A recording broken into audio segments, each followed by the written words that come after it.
باللہ من الشیطان الرجیم بسم اللہ الرحمن الرحیم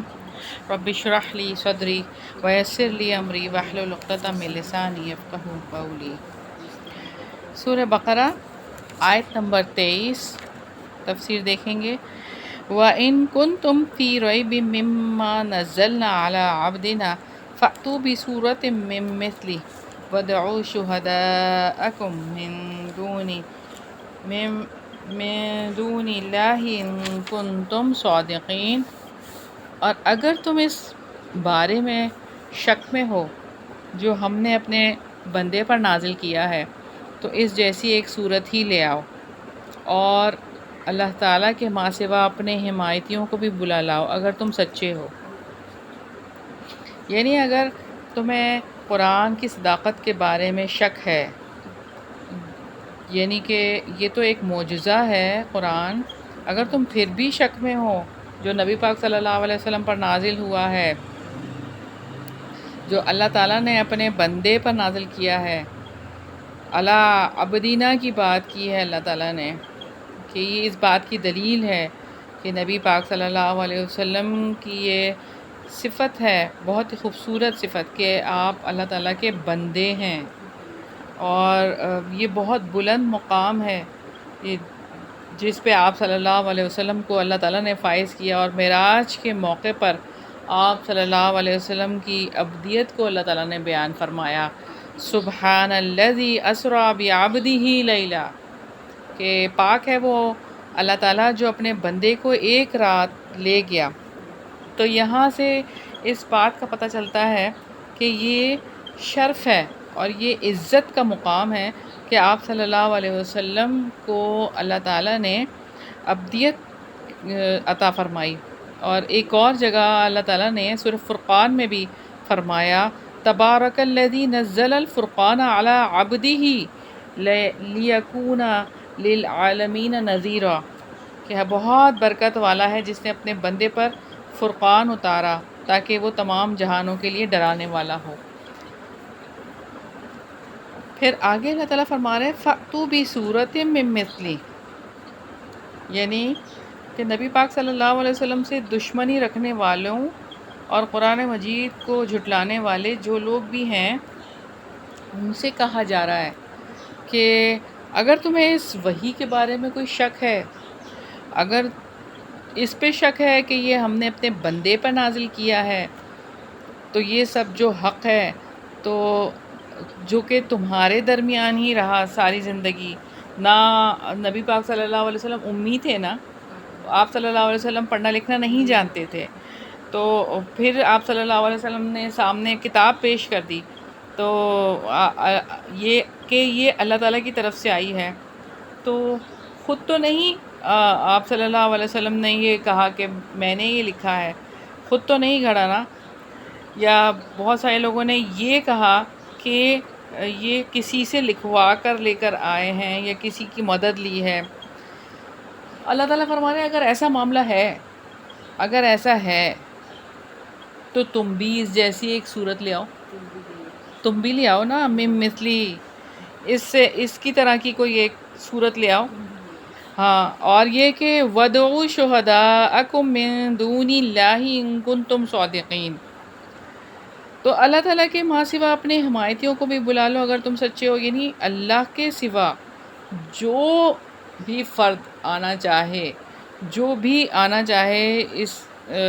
کلام کو بنانے کے لیے، ایک صورت بنانے کے لیے، صرف پورا کلام بھی نہیں، پورا قرآن بھی نہیں، صرف ایک صورت،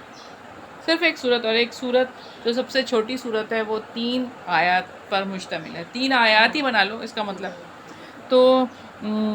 چاہے پورے دنیا بھر کے شاعروں کو بلا لو، چاہے دنیا بھر کے خطیبوں کو بلا لو، چاہے دنیا بھر کے جس لیول کے ایجوکیٹڈ لوگوں کو بلا لو، وہ اس جیسی ایک صورت بنا لیں، لیکن کیا وہ بنا سکتے ہیں؟ جیسے اللہ تعالیٰ ایک اور جگہ پہ سورہ ہود میں فرماتے ہیں، یا وہ کہتے ہیں کہ اس نے یہ قرآن خود گھڑ رکھا ہے، آپ کہہ دیں کہ تم بھی اس جیسی گھڑی ہوئی صورتیں لے آؤ، اور اللہ تعالیٰ کے علاوہ جسے بھی تم بلا سکتے ہو بلا لاؤ اگر تم واقعی سچے ہو۔ چنانچہ اگر وہ آپ کی بات قبول نہ کریں تو جان لیں کہ بلا شبہ اللہ تعالیٰ کے علم سے یہ اتارا گیا ہے، اور یہ کہ اس کے سوا کوئی معبود نہیں، پھر کیا تم فرما بردار ہو؟ بات یہی سوچنے کی ہے کہ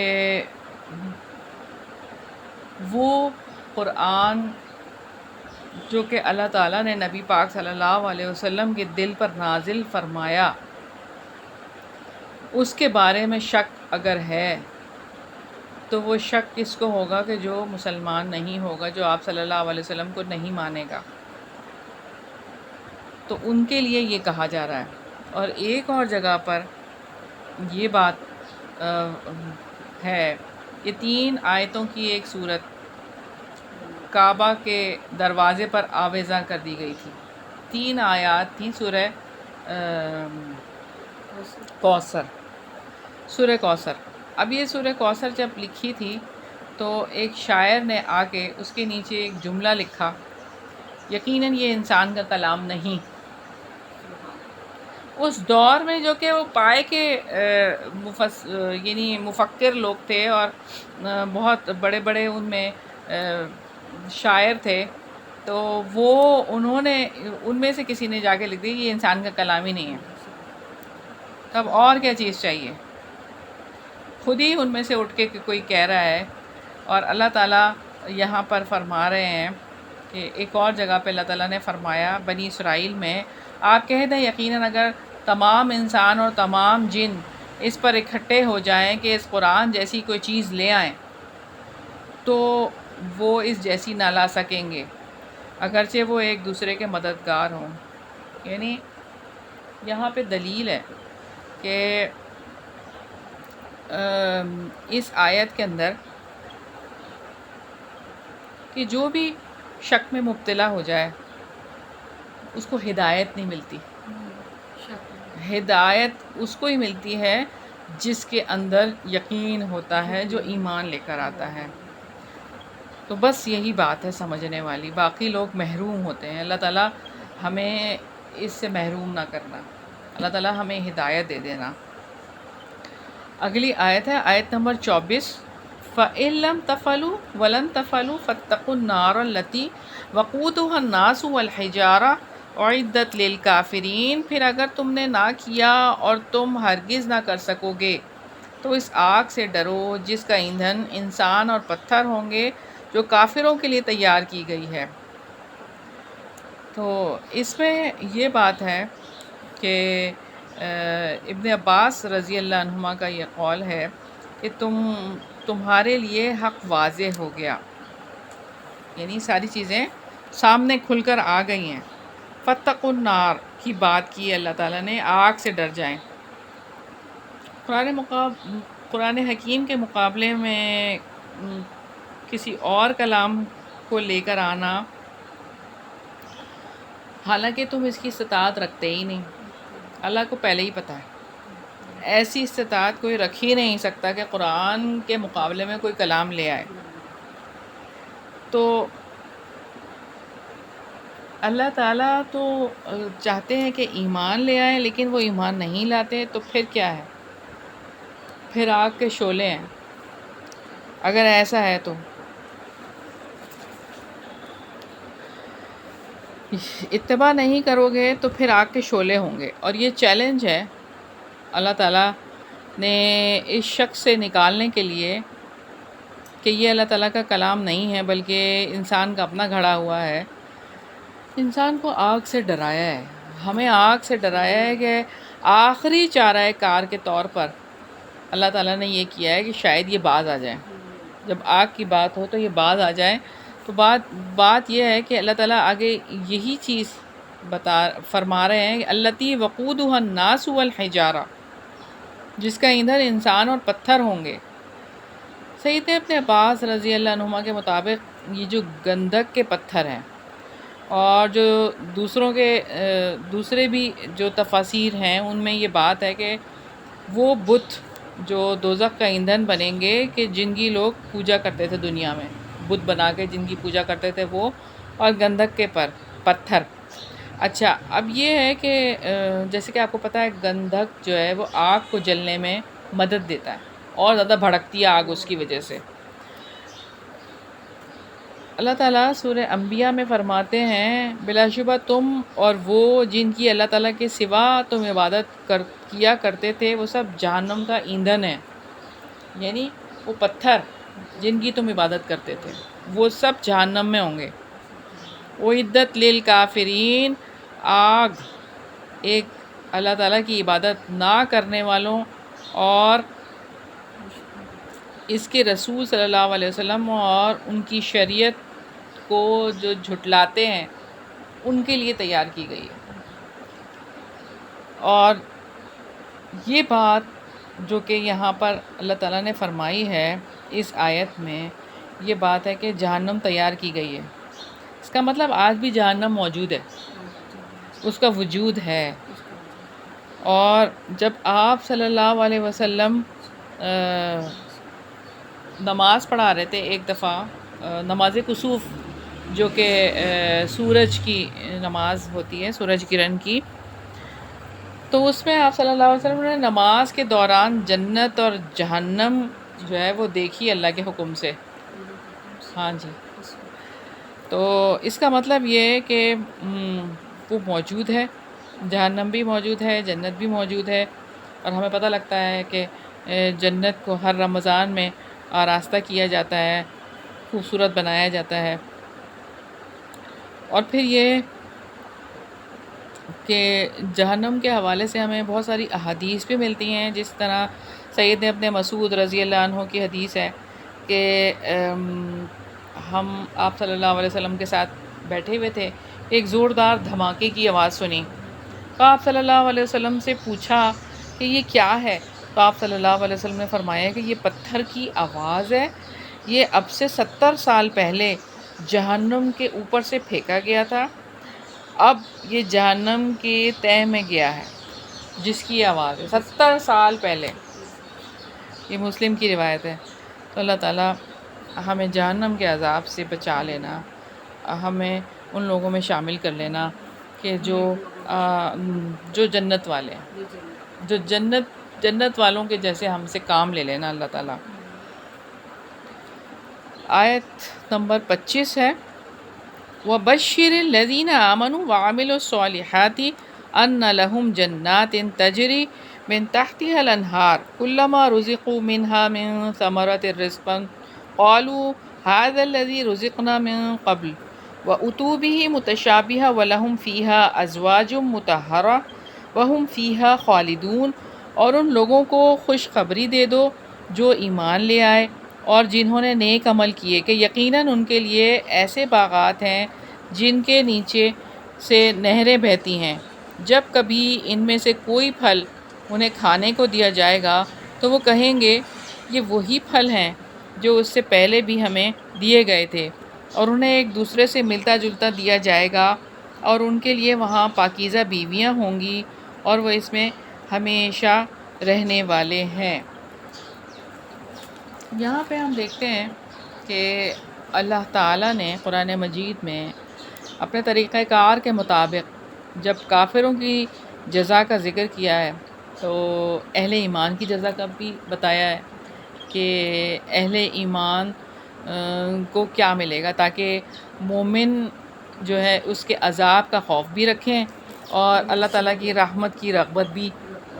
ہو ان کے اندر۔ اور وہ بشر کی بات ہے، آپ صلی اللہ علیہ وسلم کو یہ کہا جا رہا ہے کہ آپ خوشخبری دے دیں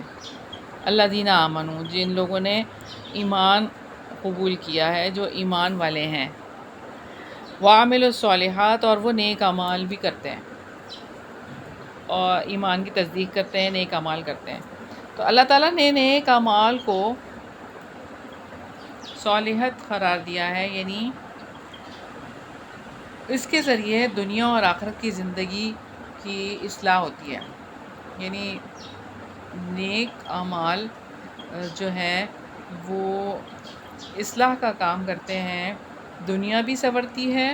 اس سے اور آخرت بھی، ہاں دونوں چیزیں سنور جاتی ہیں، اور جو فساد ہے اس سے دور ہو جاتا ہے۔ تو جنت تک جو لوگ پہنچیں گے وہ یہی لوگ پہنچیں گے جن کے پاس ایمان ہوگا اور نیک کام ہوں گے. اور نیک کاموں کے حوالے سے جیسے کہ ہم دیکھتے ہیں کہ عمل صالح جو ہے وہ ایمان اور نیک کام عمل صالح. اور عمل صالح ہوتا کیا ہے؟ نبی پاک صلی اللہ علیہ وسلم کی سنت. عمل جو ہے وہ جیسے آپ صلی اللہ علیہ وسلم نے عمل کر کے بتا دیا وہی نیک کام ہے. آپ اپنی مرضی سے کوئی بات بتا لیں تو وہ نیک کام نہیں ہو سکتا. جیسے کہ اس سے پہلے بھی ہم یہ بات کر چکے ہیں، نماز میں 2 ہی سجدے ہیں، یعنی کہ ایک رکعت میں. اگر آپ 3 کر لیں گے تو وہ نیک عمل نہیں ہوگا. حالانکہ آپ دیکھ رہے ہیں کہ وہ نیکی کے ہی کام ہے سجدہ کرنا. سجدے میں اللہ تعالیٰ سے دعائیں ہی کی جا رہی ہیں، مگر وہ قبول نہیں ہوگا اس لیے کہ وہ آپ صلی اللہ علیہ وسلم کی سنت کے مطابق نہیں ہے. اس لیے اس بات کو ذہن میں رکھ لیں کہ کوئی بھی نیک کام اس وقت تک نیک ہو نہیں سکتا جب تک کہ وہ نبی پاک صلی اللہ علیہ وسلم کی سنت کے مطابق نہ ہو.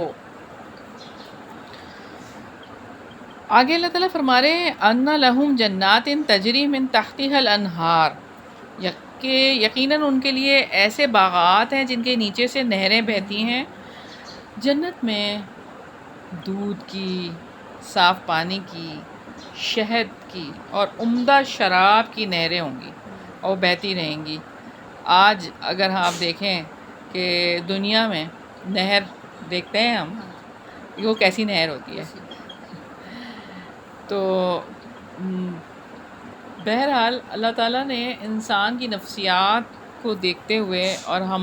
ہمیں یہ چیزیں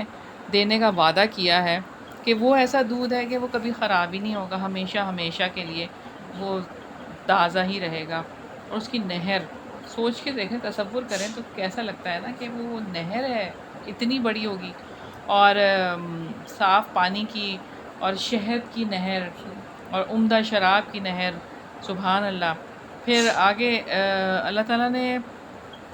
اسی طرح کی بات سورہ محمد میں بھی فرمائی ہے کہ اس میں پانی کی نہریں ہیں جو بدلنے والا نہیں. یہ پانی ایک جگہ پڑا رہتا ہے نا تو سڑان اٹھ جاتی ہے اس میں، لیکن ایسی نہریں ہیں کہ جو بدلتا نہیں ہے پانی، یعنی کہ وہ فریش ہی رہتا ہے ہر وقت. اور دودھ کی نہریں ہیں جس کا مزہ تبدیل نہیں ہوا،